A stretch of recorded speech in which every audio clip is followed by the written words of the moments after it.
Hello friends, welcome to the project management document walkthrough video series presented by Isobex Management LLP. This video is very useful for those who are preparing for PMP Prince 2 or Isobex Certified Manager Certification exam or people who are managing one or more than one projects in their organization. In this video, we will discuss about stakeholder register.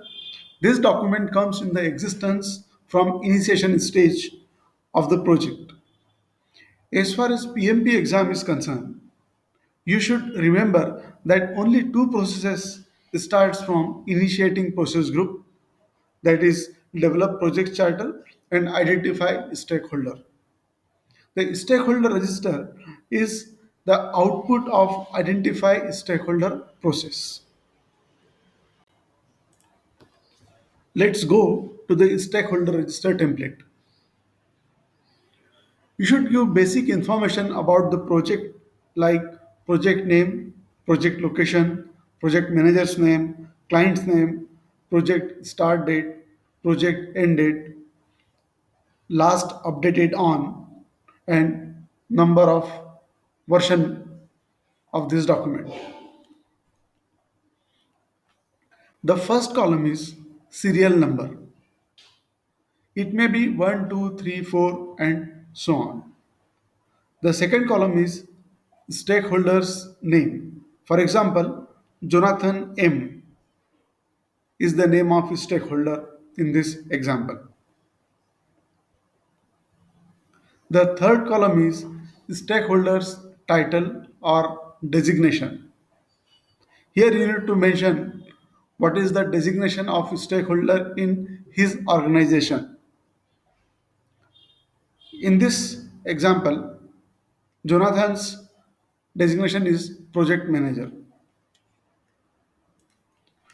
Fourth column is contact information. Here you have to mention the email ID, phone number, or office address of Jonathan or your stakeholder. The fifth column is major expectations. Expectations can be identified from project charter or during project kickoff meeting or at any point of time in the project.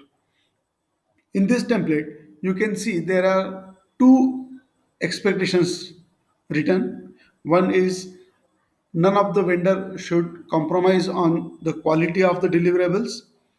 Number two is need quality report on every Friday. So these are the two expectations given by Jonathan M. The next sixth column is roles and responsibilities. Here you have to write roles and responsibility of Jonathan in your project organization. For example, Jonathan is the first point of contact for any queries about testing and quality. So this is the role and responsibility of Jonathan in your project organization. The seventh column is stakeholders' power to take decision and influence the project. It may be high or low. The eighth column is stakeholders' interest in the project. This may be high or low.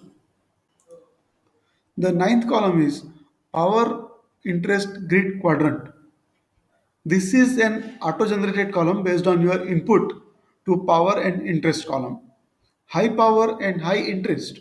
It means PM should engage such stakeholders actively in the project.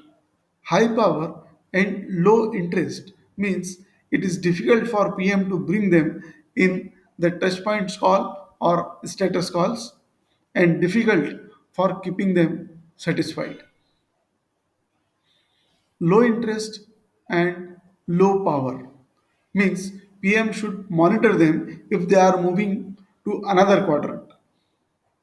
Low power and high interest means PM should keep them informed all the time. Such stakeholders have little influence on the project. The last column is remarks column. If you have anything else to note about the stakeholder, you can use this column. If you are preparing for PMP certification exam, you should remember that processes of stakeholder management knowledge area touches to four process groups except closing. So this is the end of stakeholder register template. You can download this template from download section of isobex.com, or if you have any queries, you can send an email to vijay@isobex.com. Thank you so much for watching this video.